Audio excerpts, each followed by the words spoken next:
Hello and welcome to On the Mark Financial Literacy with Mark Zinman. Hello, Alicia. Hi. Good afternoon. We're recording in the afternoon this episode. We are. We've got Pudgy with us.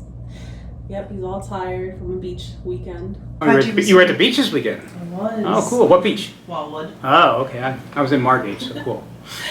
Good afternoon, Mark. Good afternoon, Monica. How are you? I'm good. You came up from the beach just to record today's episode. Well, I came up for other reasons, but I'm sorry. Yeah, I can't listen. I'm dedicated to this podcast. I came up to record the podcast. I'm more excited about the fact that we finally have a Monica topic. We do. You'll tell our audience what it's about. We do. So today we're talking about tips for resume building and interviewing. There is a lot of information that is available to candidates that are looking for a job, interview tips. Some of them, as an HR practitioner, I find hold a lot of water and are valuable. Others maybe less so.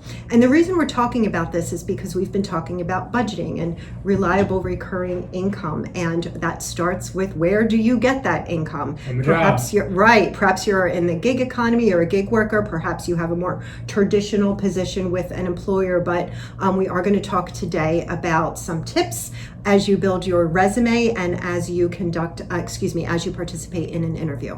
Okay, wonderful. I'm looking forward to it. So first, we just want to talk about some things that would be on a candidate's resume and how that may differ depending upon how much experience they have or don't have. And usually at the top of the resume, we have contact information. So the first thing that I would like to share is that most recruiters and hiring managers use what's called an applicant tracking system, which is an ATS.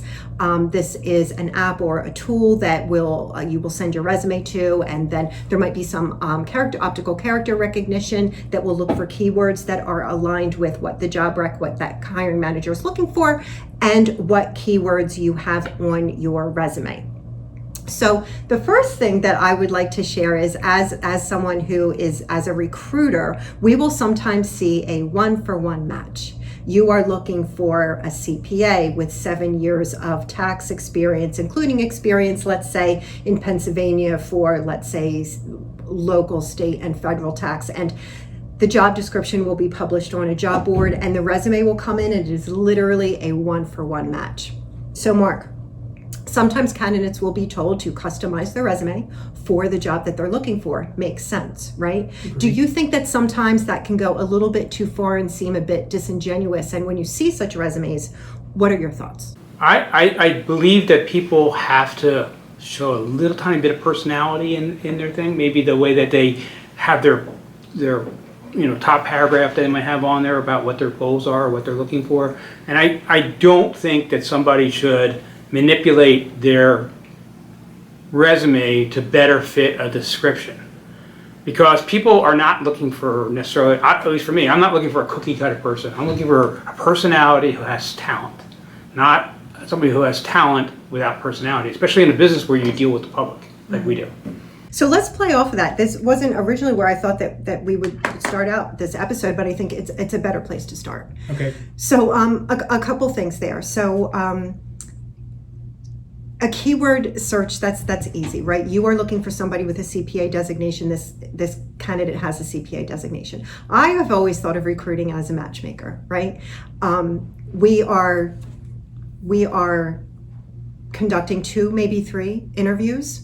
Let's be generous and say each of those interviews is maybe an hour. This varies from employer to employer, and depending upon what that interview looks like, whether it's a panel interview or what have you. And so bottom line is, we are getting married pretty quick without a lot of dating, right? 3 dates and we're getting married. So that's rough. That's a lot faster than I got my wife. Yeah. Don't go anywhere. We'll be right back after a quick break from today's sponsor. Looking for smart health insurance support you can trust? At Total Benefit Solutions, we help individuals, families, and small businesses navigate personal, group, and Medicare plans impartially with care. Visit totalbenefits.net or call 215-355-2121. Total Benefit Solutions. Coverage made simple. So while a keyword match is important, that there be some alignment, sufficient alignment there, not one for one, but sufficient alignment. That's the easier of the two exercises, right? More we are looking for someone that will work well within the environment, and that the environment, meaning the employer, can offer the candidate what that candidate is looking for in their career growth. So, and I also don't want to say here, so, we're talking mostly from the position of the person who's applying for the job. We are. But I'm talking from the position of the person who hires the person. Mm-hmm. If I'm so exacting that I will only take 7 years experience, CPA, I have completely diminished my pool, right? I'm not taking anyone who meets 2 of the 3, 1 of the 3, has some type of unique skill set, or, I'm trying to think of the right word, a position or something that might bring value that I wasn't thinking of in my description. So, I'm speaking from the point of view of somebody who's hiring. Education is important. Experience is probably more important, but how they fit into the culture of the workplace is the most important. and so this is a 2-part series. We're going to do a second part about from the employer perspective, and compliant interview techniques for small business owners and hiring managers. But you've said a lot there. There's a lot to unpack. Right. So we, back in the day, we used to talk about cultural fit, and then, then we decided, no, we'll pivot to culture add. Bottom line is, we want to hire, as hiring managers, we want to hire someone that has the skill sets that we need in the role with an appropriate amount of training, right? We want someone that has the aptitude to learn more and to meet our needs. We want someone that is clear on what direction they want to take their career and how we can support them, and that we're meeting their needs as well. Very important. Very respectful that it's a two-way street. It's expensive and time consuming to hire.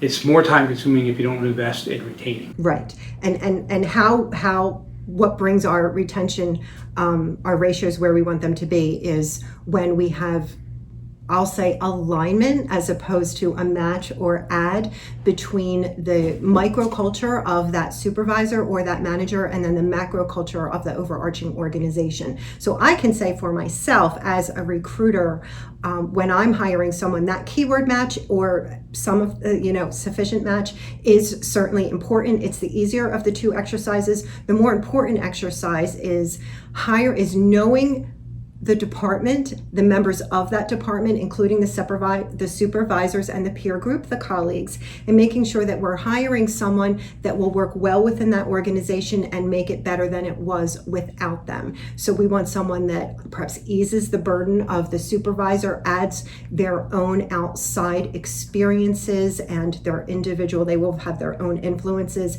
and makes the department better with them. So that's why we think about being a matchmaker, because now we're talking about personality, and we are talking about things that aren't a simple keyword match. So I think the point here would be, if you are a candidate looking for a job, think about who's posting on Glassdoor, who is giving reviews for the employer that you're hiring for. And sometimes it can be the outliers. It could be someone that has their own motivation, either to post something very complimentary or something very negative.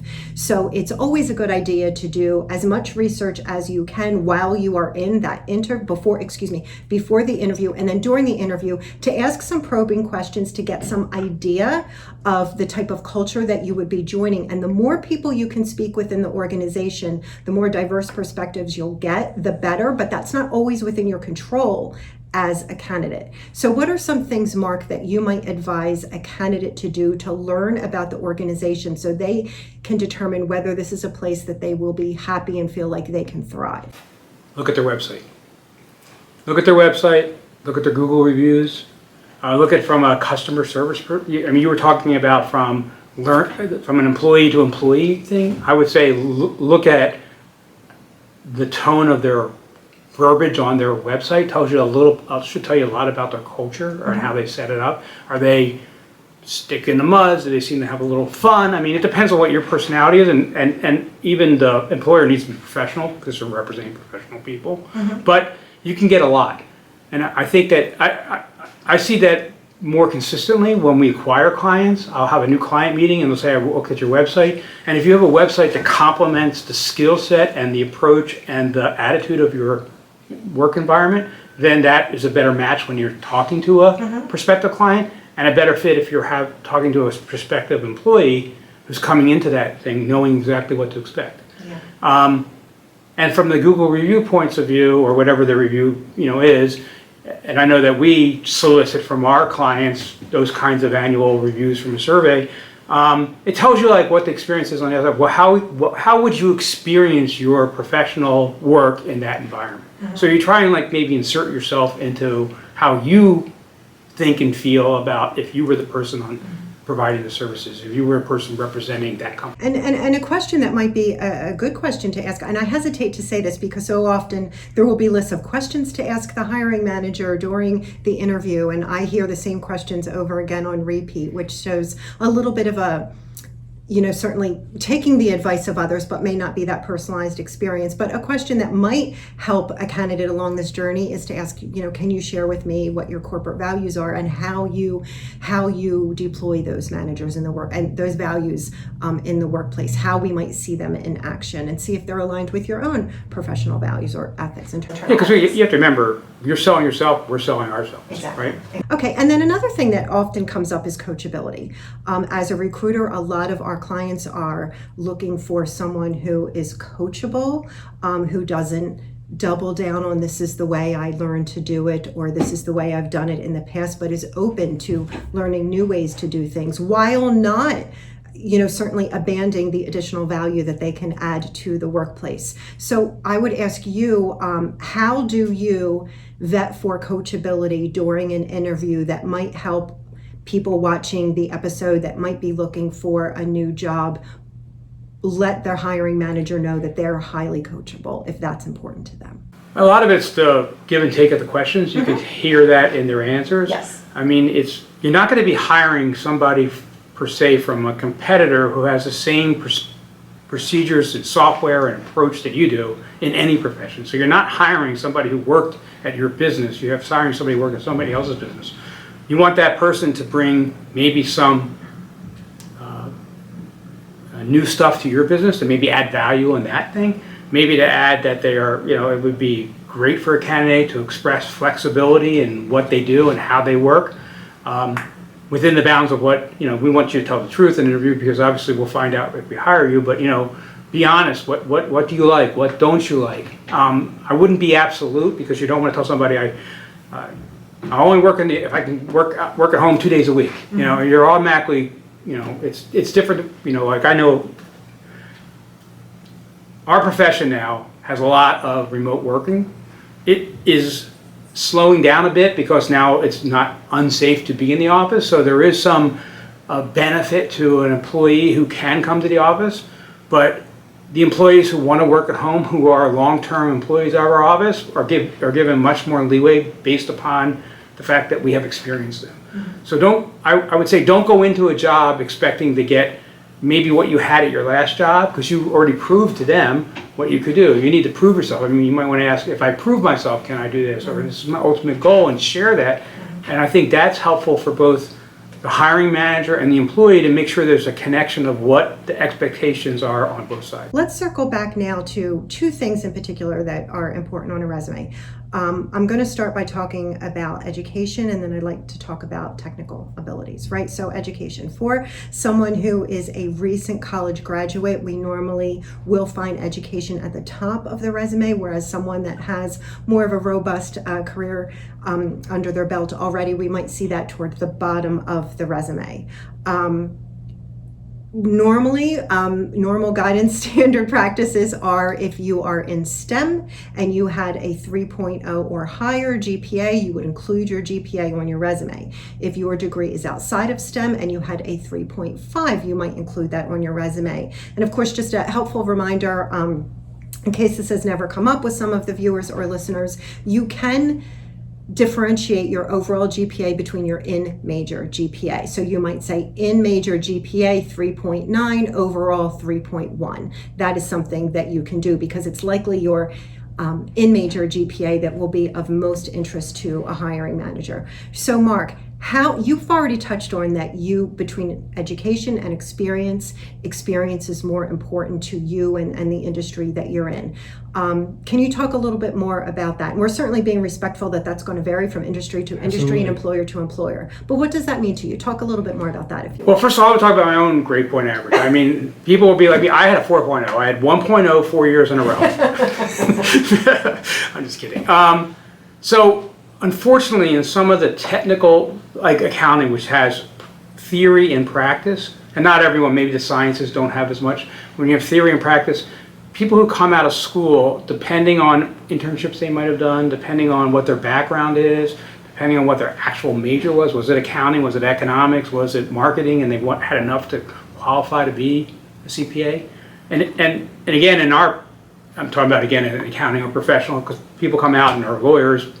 Normally lawyers can't start working until they pass the bar. You could start working as an accountant before you pass the CPA exam. But there's an experience requirement and an education requirement, so most people could be on a path to being a CPA, but not be, it depends on what level.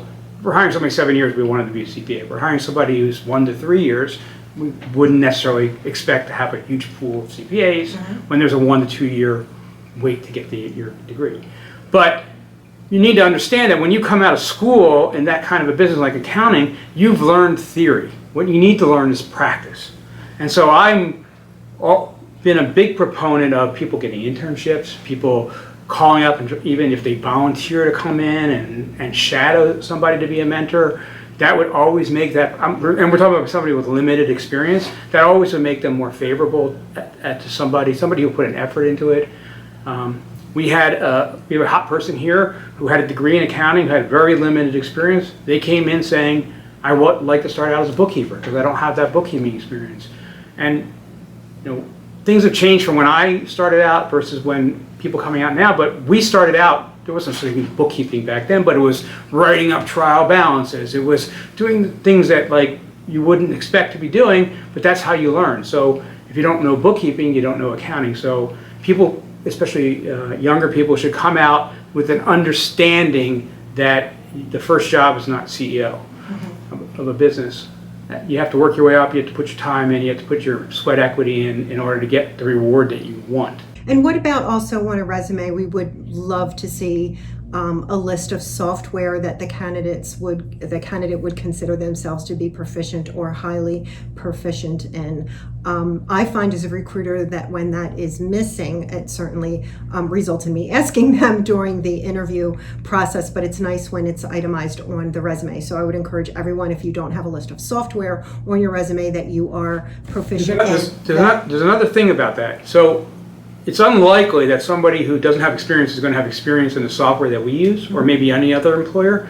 But the fact that you have experience in a lot of different softwares, what's that tell the hiring manager? That you're not tech afraid. And that if you have other software skills that may not particularly align with the job, because they may be outside of it, Photoshop or something like that may not be part of your job, at least it's showing the person, that the hiring manager, that you are willing to learn other programs and won't be techno adverse, which is part of which could be a barrier to being a good fit in an employer, especially in today's technology world with AI and everything else going on. So let's say you have you were granted an interview, right? You were invited to participate in an interview. You chose to accept that invitation. That might be via Zoom or Teams or another virtual conference meeting room, or it might be in person. Before we get to that stage, one thing I would also encourage everyone. So I'll speak for myself. I don't speak on the phone or listen to voicemails like I once did years ago. Voicemails are now transcribed. We're reading our voicemails, not listening to them. A lot of communication is over Teams or Slack or whatever you might use. But I will say that certainly recruiters and hiring managers may call you. And so if you are looking for a job, please make sure that your voicemail box is not full, that when you get phone calls to your mobile device and you do not recognize the number, that just sending it to voicemail like we always always do, that you break that practice during the while you are a candidate, because people may call you for an interview. And again, that interview might be via a virtual meeting, or it might be an in-person meeting. Would love to encourage everyone to present themselves both in person and during a video conference or a video interview, dressed appropriately for the job. With the right background. With the right background, in an area that is free from distraction, so that you can devote your full attention to that hiring manager. Can you give us, Mark, some examples of some interviews where you've conducted where because you jumped in with talking about the background, where you have felt as though the candidate did not give the interview the attention that you had hoped you would have? Well, I think people have come not prepared per se. Mm-hmm. It might be a good idea to practice interview with someone, maybe with a family member or a friend. Just have them ask you questions so you just can feel comfortable. Before we do our podcast, we usually talk. You and I usually have a few minute discussion about what's going to come up, because we want to be more prepared. We want to at least not feel that we're not ready with an answer or not a flow in this. Same thing with interviewing. If we're going to have an interview, we need flow. So, talking about background, dress has usually not been a big problem for me, because normally, and you've done most of the recruiting over the last few years for us, we're only seeing candidates that came through your screening, so they already have met that criteria. So I don't think that people being dressed appropriately is a problem. I think you should wear something that's appropriate, that matches the uniform of the place you want to be hired at. So I think that's important. But from a background point of view, I know it sounds kind of weird, pet peeve. I hate those virtual backgrounds where where your hands disappear. You know what I mean? So I'm much more happy, even if in a place with maybe a nice picture behind you, blurred out, something that just doesn't draw my attention away from my concentration with you, or makes me start thinking about things that aren't related to you and the interview we're doing. I know it sounds kind of weird, but a lot of communication is subliminal, and so some of that non-verbal stuff is what may get clouded in my interview. And some other things that might be important, I think it's nice when a candidate will have reviewed the website, as you had already touched on, for the company for which they are being interviewed. I also think that if in the job description there is a list of, they provide their tech stack, it would be a great idea to familiarize yourself with it, perhaps familiarize yourself with some acronyms that you might not know, and get yourself a little bit of an education, so that during the interview you can represent yourself with authenticity. So you might say, I see that you use SAP, I've not used SAP, but here is my familiarity with, and then something in an adjacent space. So that's very important. Be honest. It's not bad. It's the same thing. When clients ask me questions, it's okay for me to say no, but I'll find out. It's okay for you to say no, but I'm willing. Okay, it's just as important. So you don't want to mislead that interviewer, and you want to be honest. And sometimes honesty and willingness is more important to me than experience, because part of it, what's hiring, and again, we're going to talk about the employer side. Your personality is on trial too. So it's not only what you say, but also how you present yourself, and your attitude and speech pattern and all that other stuff that goes into how you would communicate with your people in the office. How do you fit culturally and or professionally and or educationally? Yeah. So I'll back up a bit to piggyback on that. So we talk about bona fide occupational requirements or qualifications, and certainly what someone looks like is rarely is that germane to the job. So what you look like should have no bearing on whether or not you are a highly viable candidate for that position. Agreed. So why do we talk about enabling the camera and making sure you're dressed appropriately for the role and having an appropriate background behind you, if that's not germane to the job? Why are we talking about it? So the reason we talk about this is because, as you said, depending upon which study you read, there are multiple studies out there. Some say 70%, some say even 90% of communication is nonverbal. So if you deliver something with full gusto or with full authority, but you say it with a smile on your face, it kind of softens the message. And the general consensus, not everyone agrees with this, is that if there is a conflict between what you're hearing and what you're seeing, you will default to what you see. So I used to joke that I worked with someone that could fire an employee and they would walk walk out feeling like they just got a raise. It's because this person's nonverbal communication overrode their verbal communication, and they presented themselves so professionally, and everything was just aligned with what the person wanted to hear, that it was a more pleasant experience than it otherwise would be. Not suggesting losing your job could ever be anything near a pleasant experience, but you understand where I'm going with this. So just make sure that because nonverbal communication is so important, again, some studies 70, 90%, that's why we just want to make sure that that 70 or 90% of the communication, that you are representing your brand the way you want to. So it's your choice as to what you want to do. So we're just providing some guidelines. Right. Can I throw up two things at you? Please do. Can you talk about email addresses, and also maybe about thinking about their social media presence that before they came into? So right now, anything that is in the public domain, your hiring manager can look at. We would not want for a hiring manager to say, provide me with your social media usernames and passwords, your credentials. We would not want them to say any private accounts, you need to make them public, but anything that is in the public domain is viewable for anybody to look at. So again, you need to represent as a candidate yourself the way you choose to represent your own personal brand. Sometimes that might mean that you want to scrub your social media. I can tell you myself, if we are looking at something that's in the public domain and we see proof of anything that might be considered discriminatory or illegal, that's certainly a red flag to us. So someone bragging about insider trading might be something that we don't want to see on your social media. Social media can be reviewed either manually or with the help of some digital tools. Sometimes a candidate will scrub their own profiles, but it's their friends, and will still find it, you know, a couple generations away with their followers or their friends. Just be always ever cognizant of, we would never want to give anybody advice as to what they want their personal brand to be. That's unique to you.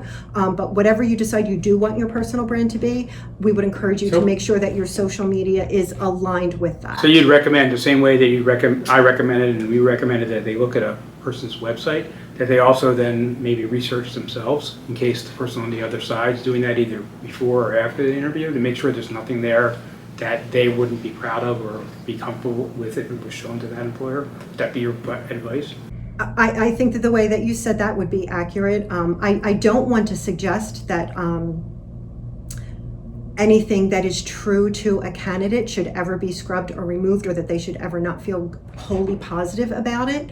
I rather would say, aligned with what you said, which is whatever is in the public domain may be reviewed, and some decisions may be impacted based upon what one sees. Sometimes, you know, we also check references, and it's the same thing. If we hear something that's alarming, such as the threat of violence against someone else, that is problematic. So if you feel as though threatening violence on social media is part of your brand, that's your decision to make. But as a hiring manager, if you feel as though you are exposing your other employees or your customers or clients potentially to unnecessary risk, that's something that they might evaluate. But as far as social media is concerned, you know, what we're focused on here is what's in the public domain. Good. As far as email addresses are concerned, I'm a big fan of using a Gmail account, because applicant tracking systems usually play nice in the sandbox with Gmail. They don't with others, such as Yahoo. AOL would be a bit unusual to see. So if we don't have one, you would recommend somebody to get a Gmail account for their, I mean, it's very hard to, if I had a Yahoo, not say AOL, but I had a Yahoo or Outlook, or what's the other Outlook one, that Outlook.com or something like that, that wouldn't maybe my friends have. We're not telling people to go get rid of their email address. We're telling people to have a Gmail account if they don't already have one for their applicant. And it doesn't have to be a Gmail. I do recommend that, because I am unfamiliar with an ATS, an applicant tracking system, that doesn't play nice with Gmail.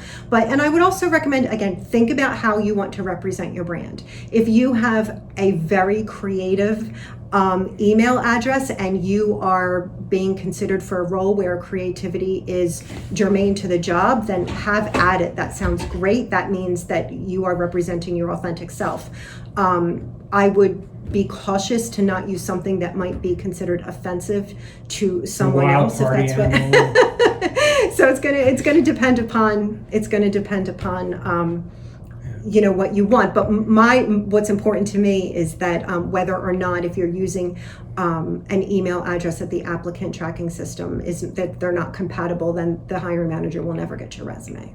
Yeah, I'm going to say and I know part two, just always make sure you represent, you're going to come across to your audience the way you want to come across. And to that end, let's just segue now to talking about personal things. So sometimes I do the kicking under the table when a hiring manager will ask a candidate, they'll say, tell me a little bit about what you like to do in your personal time. And I understand why they're asking. They'd like to kind of get to know the candidate for all the reasons we talked about 10 minutes ago, right? Keyword match is the easy part. It's the personality. Are we going to enrich each other's lives and make each other happy? So that's stated when we are interviewing. And again, this would be considered a discriminatory hiring practice, but I will say that I've seen it, perhaps not with malice, not with intent, but nonetheless it happens. When I have the opportunity to work with a hiring manager and I'm able to provide them maybe with a little bit we chit-chat a little bit before the interview, I encourage them not to ask personal questions, because what someone does in their personal time is not germane to the job. If someone likes to go fishing on the weekend, that doesn't make them a better or a worse accountant, right? So we're not really learning anything about how well they will function in a role if it's offered to them. But what happens is sometimes it will be used against the candidate. If the hiring manager doesn't like what they're doing on their personal time, or if they feel, because it feels that may be a reason why they wouldn't be the ideal employee. And I can give an example if you'd like me to. So I'd say anything that could be held against you that is not germane to the job, I feel like it's just not appropriate to talk about it. So prepare yourself for, if a hiring manager does ask you a personal question and you don't feel comfortable answering that question, how you will handle that with grace, so that the hiring manager doesn't feel as though you're refusing to answer a question, but yet you're not revealing personal information that you feel really is none of their concern at this time. So maybe as you talk about, Mark, doing, practicing some dry runs, you might work with someone who will ask you some tough questions, maybe some inappropriate questions, and how you will handle yourself. Yeah. And I would recommend that you be constructive and not combative. Mm-hmm. I mean, you can do it in a way that doesn't, because you don't want to put the interviewer on defense, and you don't want it to come across as something, but on the other hand, you have to establish your own boundaries. Right. And you're talking to who's your worst HR child, me, right? Who had to be taught all this stuff Monica's been my teacher for years.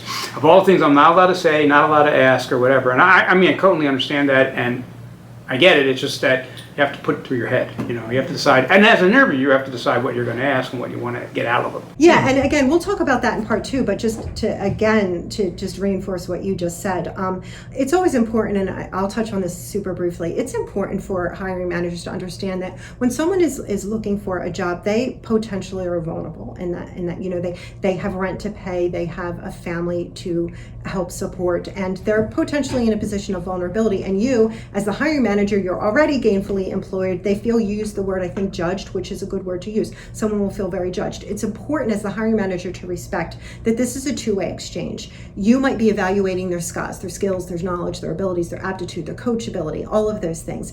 But so too, they should be comfortable asking you questions and evaluating the workplace so that they can decide whether or not this would be a good move for them. And by kind of stifling those questions and not giving authentic answers, you're potentially doing something else that you touched on, Mark, which is hiring someone that's not a good fit, and then they won't be there long, and you've just wasted everybody's time, money, and effort. So we can encourage those questions so long as they are appropriate. And again, another good word you used is respecting people's boundaries, but we try to avoid personal questions when they're not germane to the job during an interview, because it's not really bringing anything to the party. Correct. Agreed. Okay, so one last thing that I would talk about today, because we could talk about this for hours, right? We have. Not here, but you and I have talked about this for hours, yes. One last thing that I would talk about today is asking hiring managers questions, because we're leading right into that, right? As a recruiter, I have seen candidates ask hiring managers, and I will see online that it is recommended that they do so. So tell me what you like here. Tell me about how you got your position. Tell me about your journey. And I understand why they're asking that question. And far be it from me, it would be inappropriate and irresponsible for me to suggest that's not a good question. But what I will throw at you as a recruiter who have sat with hundreds of hiring managers, sometimes that question is not well received. Sometimes that hiring manager is not really prepared, mentally prepared to talk about themselves. The focus is on you, and they don't want to share their journey for whatever their own reason is. And then they might have, it might put a bad taste in the mouth of the hiring manager accidentally. So I would just say, be cautious when you ask questions of I'm not going to say personal, but of a professional nature about the hiring managers or members of the hiring panel, their experience. Mark, you're a good example of someone that does not mind those questions. I've heard people ask you those questions. You've had no problem answering that. I get posed that question. I don't mind answering it either. So if you don't mind, it's not intuitive, but I will tell you there are a great many hiring managers that kind of think I'm not here to talk about myself and I'm uncomfortable sharing. But you can turn that around a little bit. You need to be prepared as an applicant to ask questions that may be important to you. Exactly. Not necessarily related to compensation and benefits, okay? Because that'll come, but related to how you like to work, where you like to work, what you best work in, and frame it in the knowledge that you researched. Mm-hmm. Like, don't ask what they say, lawyers shouldn't ask questions that they don't know the answer to. Mm-hmm. So when you're cross-examining someone, you should know the answer before you ask the question or what you expect the answer to be, similar to the applicant. Yeah. You don't want to ask such a wide open question that you put yourself in the wrong place, but you want to ask questions that show maybe that you're interested in the business and you're interested in being part of that team. Exactly. And how your role would fit in there. And you want to, because I think that anyone being asked about things that they feel from a hiring manager constructive that's filled in by the applicant's helpful. So I'm just saying, like, it's part of their preparation. They should prepare to want to have not only be asked questions, but have a dialogue with that interviewer. And we talk about that more in part 2, but I'm saying they need to be ready for that as well. And you put that beautifully, because that's exactly what we want. You can ask questions. So, Mark, I see that you are a CPA and you are the hiring manager, and I'm interested in getting my CPA designation. We might talk about that a little bit without being overly intrusive into your professional career. Sometimes, again, candidates are encouraged to do research on who's interviewing them. And then I will speak for myself now. I find it a little bit much when someone might say, so I see that you XYZ, and it feels, I'm not gonna lie, a little stalky to me. It doesn't make me feel like they're in your underwear drawer. Yeah. I wouldn't discontinue their candidacy for that reason, but I'm a little bit like taken aback. So I'm just saying everything in moderation with an eye on the prize. The prize is learning as much as you can about that particular role that you're applying for and the organization that you would become a part of, and not necessarily about the personal or professional journey that the hiring manager has taken themselves, would be my recommendation. If that's not true to you, then we would abandon my recommendation. But I think anything's fair game that's on that website. Like, we have, I think our website, we have superpowers or something like that. And so what's your superpower? So if somebody asks me a question about your superpower or maybe a hobby or something, because you're already putting that out in the public domain, it's not somebody asking you an inquisitive and intrusive question. It's somebody asking you something they saw that was related to your profession that you were willing to have. So it's not somebody stalking you on Facebook. Right. So let's talk about that. And then that, so we're saying read the room here. That is a perfect example. If you go to Zimmern&Company.com or thecpa.com, it's the THE, with my South Jersey accent, THECPA.com. You will go to the CPA. the. If you're from South Philadelphia, it's DA CPA, right? You will see the Our Team page, right? Right. If you go to the Our Team page, you will see Mark, you will see me, and other team members. If you click on Mark's bio, you will see his superpowers, right? If you click on mine, you will not. Why? Because I'm a more private person than Mark. So if you were reading the room, right, you might say Mark's comfortable discussing that, but maybe I'm less so. Right, but I'm just I'm just sharing that if I had it on there, then somebody should raise that. I tell you, Mark has superpowers, but why don't you? I think that would be that would be rough. But I'm just saying, like, I'm just talking about an applicant, like, what's the boundary? And then we could talk about what, tomorrow, what I as an interviewer want, but I'm just talking about what they need to prepare ahead of time. Yeah. And have that conversation with somebody else. I think people who come in stiff in an interview and stuff like that, that's what they're portraying. And it's hard. And so we want to be respectful that someone might feel, as we were saying earlier, a little bit vulnerable, and try to set them at ease. When we're interviewing together and you might be asking questions, I try to be the person sitting across the table smiling and nodding, no matter what is being said. I'm an icebreaker. I'll say something. You are great in it. I don't know about interview. I just like to say something that just like gets everybody off of being too serious. Yeah. I mean, I have a philosophy about work. you work hard, you play hard, right? So, but we spend most of our life waking hours, if you're a person working at your job. So why does it have to be a drudge? Okay, everybody's going to, and no matter what profession you're in. So that's what, the applicant should be looking for culture that fits them too. Absolutely. So if they're a person that likes more social things where people talk to each other and they're friendly, fine. If people are the kind of person that likes to get in their desk, sit there and do their work, and it depends on what profession they are. They may want for an environment that has that. In order to have a successful relationship, you have to have both the employee be happy and the employer be happy. Right. So if you're going to be an applicant for a job, make sure that job fits you. Don't take the first job that comes. I'm going to share one last story here if I have the time. Sure. So please. my father was a CPA. I'm going to give a little about my history. My father was a CPA, and I worked Here's that disclosure that we were talking about that you're comfortable with. Yeah, I'm comfortable. My father was a CPA, and I worked in his office when I was in high school and college, like an internship, right? And this is back in the day where people used to get their canceled checks in the envelope. So my job was putting the checks in order, right? And I saw how my dad worked and whatever. And I didn't want to work for my dad. So I got out and I got a couple offers. I didn't want to work for back then it was Big 8, but a local firm offered me a job. And the job was doing Medicare and Medicaid audits for nursing homes. Okay, I got a job. 6 weeks later, I mercifully got fired, okay? And thought that I had picked the wrong career. I hated it so much. I would go in and say, I would go up to the accounts payable person and say, I need to pull these 10 receipts, because part of it in audit is doing testing, right? And they go, well, what do you need them for? So immediately you put that person on, and that I wanted to be in an environment where I felt like I added value to the person, and we had a communicative and a cooperative, and I was solving problems. Here I was causing problems. So I would make sure that tale was to tell people, don't take a job just for a job, especially when you're young.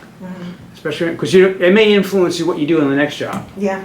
And sometimes it's very sound advice, and sometimes it's hard to do if you're looking for a job. You have a budget. You have a budget that you need to manage. Exactly. Right. Exactly. So I think the takeaway, I mean, again, we could talk for hours about this, but I think the takeaway from just touching on some topics today is, although I might have an opinion on something and you might have an opinion on something, and that opinion might be based upon what we've been exposed to for 30 years, and it's literally the industry that we work in, nonetheless, it's a focus group of, in this case, 2, right? So I would caution people from, if you read something online, if you're told that it's best practice, I think the takeaway here is think about what you want your personal brand to be.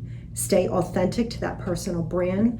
Don't take the advice of someone else if it does not ring true to you, and just be very intentional in your approach to interviews, and make sure that you are thinking about reaching your short-term goals as well as your long-term goals, and take a holistic approach toward that interview process. Don't interview what you think the interviewer wants. Provide answers that you can then execute upon. Right. Yeah, okay. So we had more of a dialogue than we normally have today, Mark. It was Thank fun. you. It was fun. It was fun. When Alicia goes and does the editing on this, she'll have to say, she'll get tired of your voice now instead of just mine. This is already done. So everybody should know that Alicia is the champ here, because she's the one that has to edit this and get it ready for air, and I'm sure that she hears our voices in her head. So, yeah. So it's tough. She got the toughest job. We have the easy job. We just get to talk. Yeah.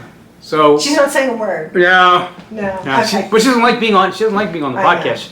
Okay. She likes being behind the scenes. But we want to thank everybody for joining us today. We hope that there was some information in here that maybe is helpful to you, and we look forward to seeing you next Wednesday. Thanks again. Yep. Thanks again.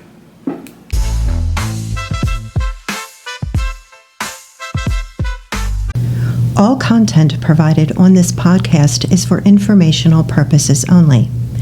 No representations are made as to the accuracy or completeness of information that is presented. On the mark, its owners, collaborators, and guests will not be liable for any errors or omissions, nor for any losses, injuries, or damages from the use of this information.